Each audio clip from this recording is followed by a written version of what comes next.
예, 조파저항이고요.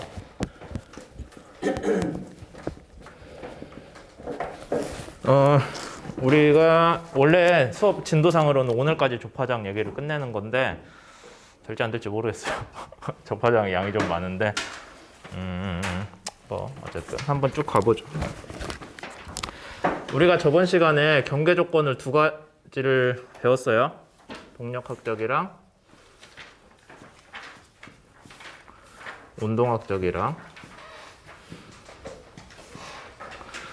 동력학적 경계 조건은 우리가 식을 쓰기를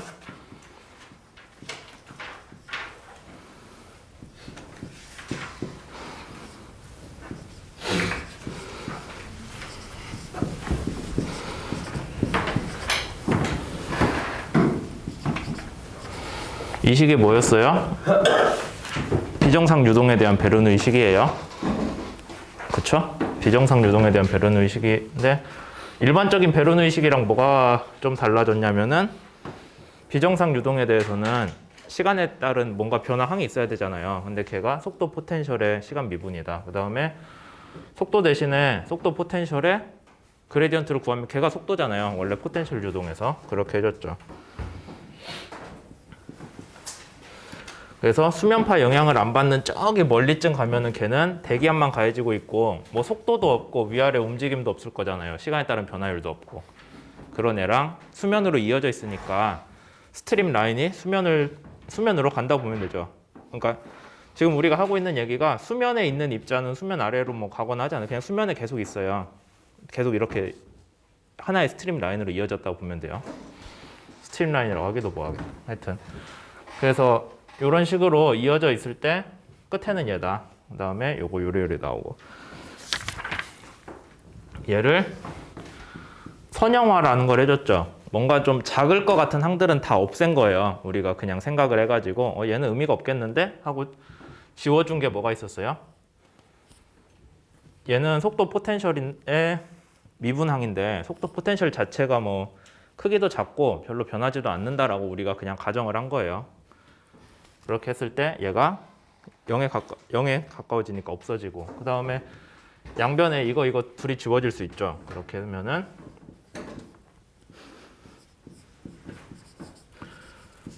에타는 0. 여기서 P는 속도 포텐셜이고 에타는 뭐였어요? 에타, 파의 높이. X랑 T라는 여러분들이 어떤 위치에서 어떤 시간에서 그때 수면의 높이가 정수면보다 얼마나 올라가 있냐 아래로 내려갔냐. 그러니까 얘는 전적으로 뭐에 대한 함수였냐면은 x랑 t를 주어지면은 거기에 대해서 y 값에 대응되는 에타가 나오는 거예요. 수면 높이가 어디로만 움직인다? y 방향으로만 수면이 움직이고 있는 걸로 우리가 인식을 하는 거예요. 다른 말로 얘기하면은 실제 수면파가 있을 때 거기서 물 입자가 움직이겠죠. 물 입자가 어떻게든 움직일 거 아니에요. 파도가 움직이니까. 그러면 걔를 봤을 때 수면이 여러분들이 딱 멀리서 보면은 수면이 대충 보면 파가 한쪽으로 흘러가는 것처럼 보이거든요. 멀리서 보면은 그래 보이잖아요. 파도가 한쪽으로 가는 것처럼 보여요. 파도가 치면은. 근데 그렇게 됐을 때도 수면 자체가 움직이는 거는 y 방향으로 움직인다라고 우리가 그냥 수학적으로 정의를 한 거예요. 진짜로 걔가 x 방향으로 움직일 수도 있죠. 수면파가. 근데 그거는 이제 수학적으로 우리가 표현을 할 때 고려할 부분은 아니고 거기에 대해서는 뒤에서 따로 배울 거예요. 수면파가 진짜로 움직인다면은 걔 속도는 얼마인지 거기에 대해서는 우선은 y 방향으로 움직인다라고만 여러분들이 아시면 좋죠. 동력학적 경계 조건 얘기했어요. 그 다음에 운동학적 경계 조건에 대해서는 결과적으로는 이 식을 썼죠.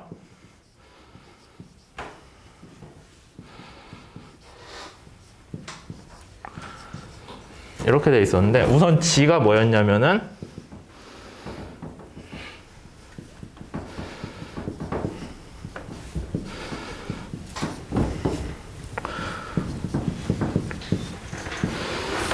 이렇게 했어요.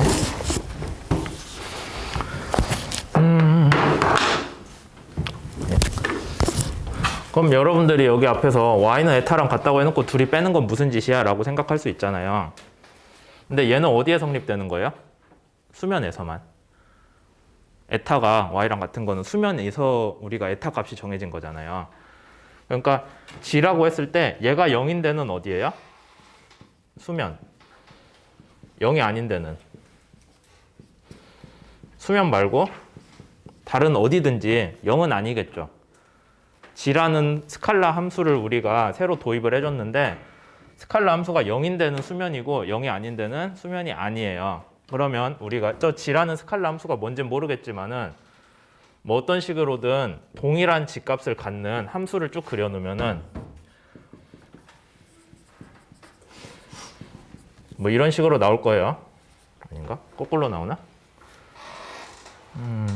에타 값이 정해져 있고 y가 위로 올라갈수록 y는 커지는데 에타는 그대로겠죠. 에타는 수면 높이니까 정해져 있을 거예요. x 특정한 x나 t 위치에 대해서 수면 높이는 정해져 있고 y가 커지면은 y 빼기 에타는 도를 거꾸로 썼네요. 이런 식으로 나오겠죠. 그렇게 됐을 때 에타가 0인 데는 요 라인이잖아요. 얘만 수면일 거라는 거예요. 나머지는 수면 아니고 우리가 관심 가질 필요 없죠. 그 다음에 여기에서 그럼 수직 방향 속도 성분 벡터는 우리가 어떻게 뽑아요? 속도라고 하지 맙시다. 여기에 수직인 방향 벡터.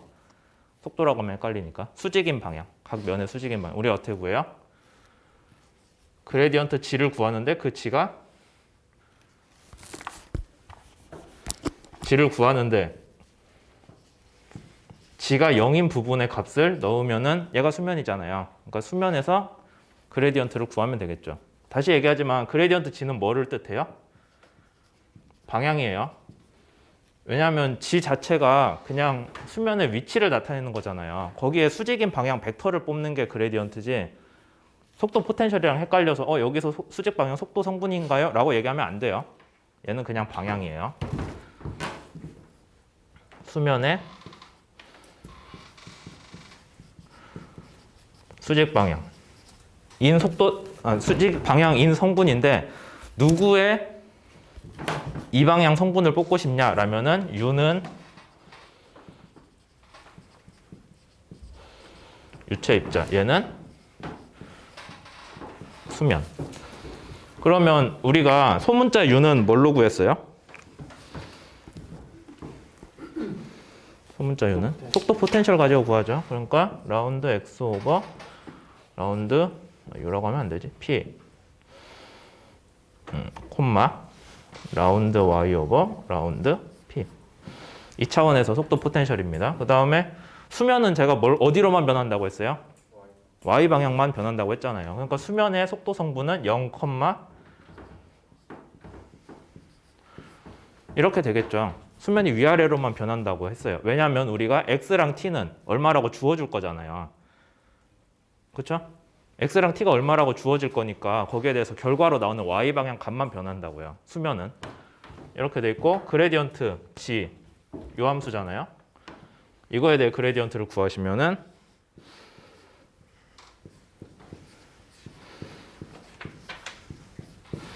이렇게 나오겠죠? 지금 저번 시간에 했으니까 넘어갈게요. 그래서 요거를 다 종합을 해주면 식이 뭐가 나오냐면은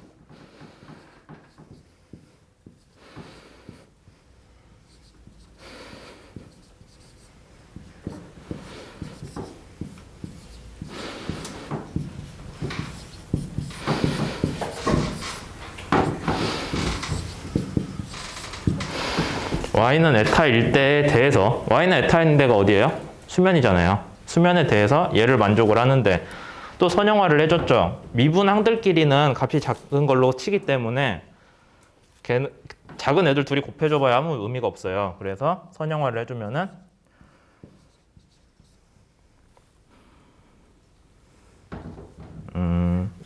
책에서는 얘를 일로 보냈네요. 별 의미는 없지만. 그 다음에 y는 에타가 멀리서 보면 크게 변하지 않기 때문에 y는 0으로 바꿔줘요. 얘도 당연히 y는 0이겠죠. 둘 다 수면에 대한 건데 우리가 수면파가 가까이서 보면 이렇게 생긴 것처럼 하는데 선형화를 하려면은 중요한 얘기예요. 선형화를 하려면은 수면파가 파장은 엄청 길고 파고는 진폭은 많이 작다고 가정을 해요. 선형화를 위해서는. 실제로 우리가 일반적으로 다루는 수면파가 파장이랑 진폭 비가 한 50대 1 그 정도 되거든요.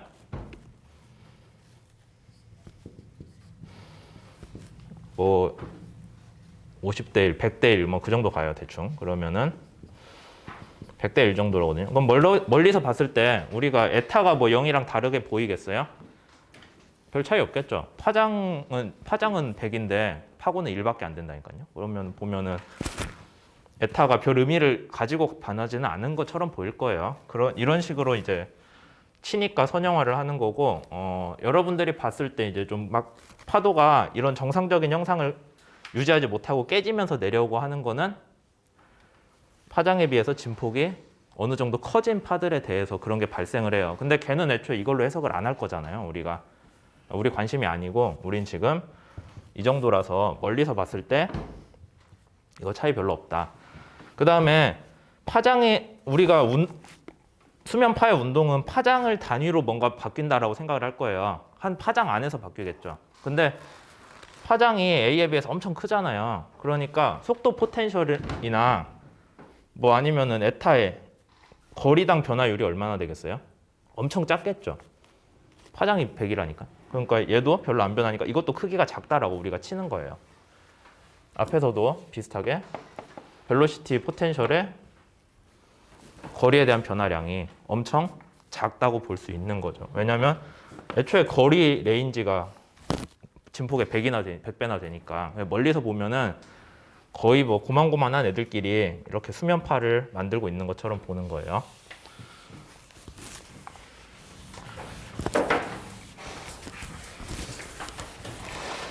그래서 싹 식을 정리를 해주면은 y는 0 지우면 안 되는데.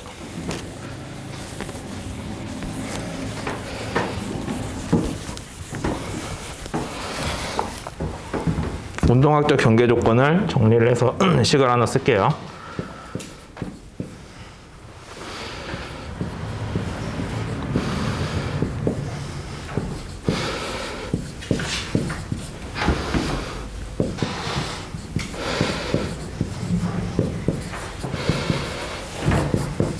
선형화를 해주면은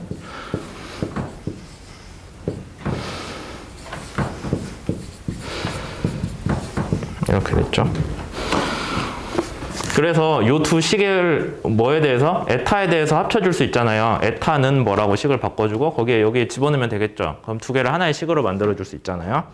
하나의 식으로 만들어주면은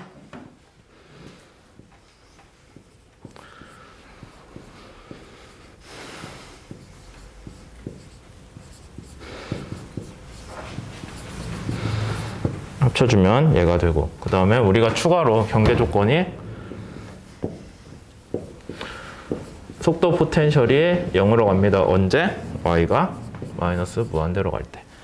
만약에 여러분들이 무한으로 깊은 수면이 아니라 수심이 유한하다고 하면은 y가 마이너스 무한대로 가는 게 아니라 마이너스 h로 가겠죠.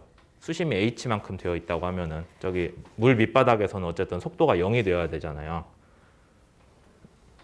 포텐셜 유동에서는 그걸 고려를 안 해, 그렇게 나오지 않는데 실제 물리적으로는 수면 아래에서 속도가 0이어야 되잖아요. 아니, 수면이래. 저기 해저 밑바닥에서는 속도가 0이어야 되잖아요. 물리적으로. 그러니까 우리가 얘를 따로 정해주는 거죠.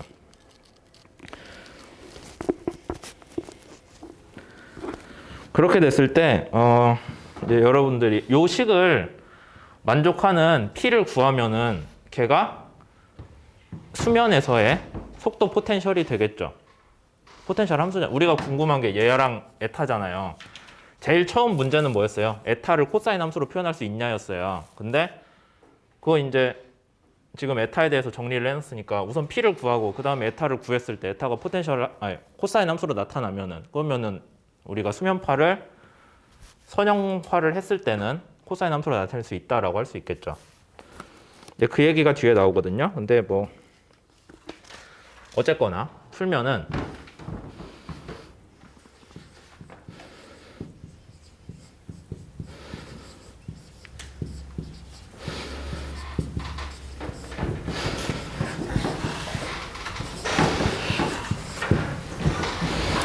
이런 식으로 나오고요.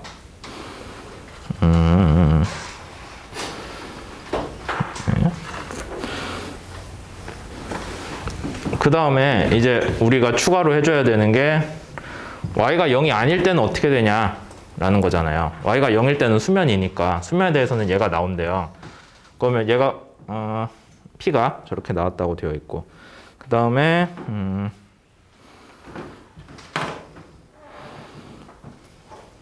17과 15로부터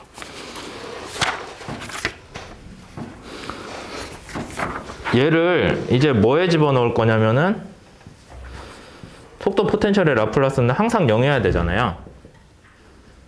포텐셜 함수에서, 포텐셜 유동에서 원래 얘는 항상 만족하잖아요. 어디서 나왔어요? 질량 보존에서 나왔어요. 그러니까 모든 유체에 대해서 반드시 만족을 해야 되거든요.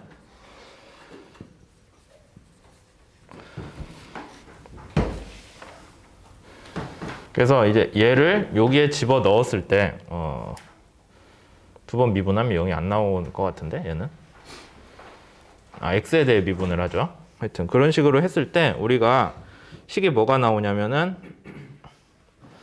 얘는 y는 0일 때잖아요. 그러면은 원래대로 하자면 y가 0이 아닐 때는 어떻게 되겠어요?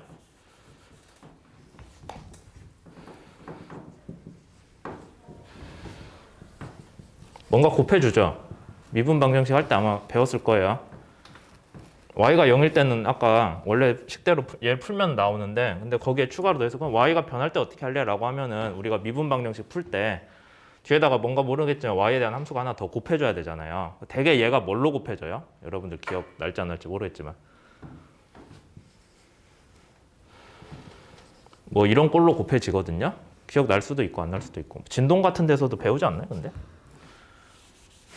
다 모른다는 표정을 하고 있어. 어쨌든 그래서 뒤에 fy를 구해줘야 돼요. 그러면은 왜 fy를 구해주냐면은 얘는 뭐에 대한 미분이에요? x랑 y에 대한 미분이잖아요. 이 라플라스 이퀘이션. 그러니까 y에 대해서 미분도 우리가 손을 댈 수 있겠죠. 여기 들어가서 그렇게 했을 때 다 풀어주면은 마침내 벨로시티 포텐셜이 나오는데, 이에 ky라고 썼네? ky가 맞죠?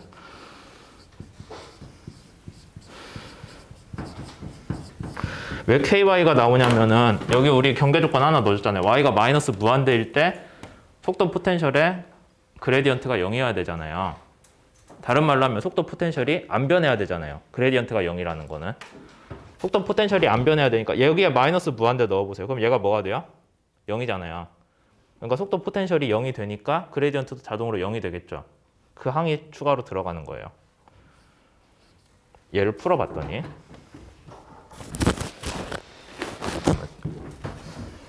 t가 빠졌네.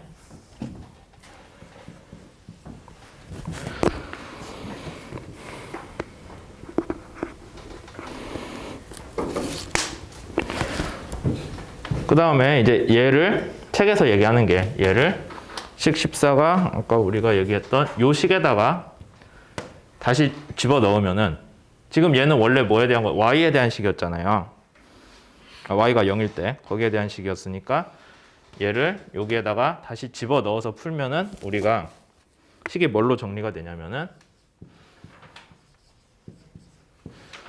요 식으로 정리가 된대요. 뭐 직접 해보진 않겠지만은 식이 요걸로 정리가 된다고 하면은 이제 우리가 뭐를 알 수 있냐면은, 이거는 뭐였어요? 진동수, 주기 함수였죠? 그 다음에 얘는 K는 뭐였어요?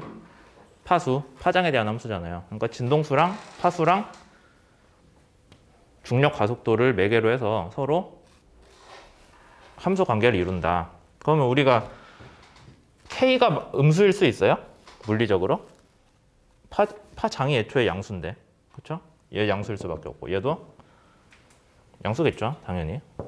제곱까지 했으니까. 그래서 서로 양수끼리 1대1 대응이 된다. 언제? 수심이 무한대인 조건에서 여러분들이 속도 포텐셜을 집어넣고 구했을 때 이제 다 풀면은 속도 포텐셜은 구한 거 이건데, 여기서 다시 한번 식을 풀어 여기에다가 다시 집어넣어서 정리를 해주시면은 요 등식이 짠하고 나오는 거예요. 그럼 얘는 뭐다?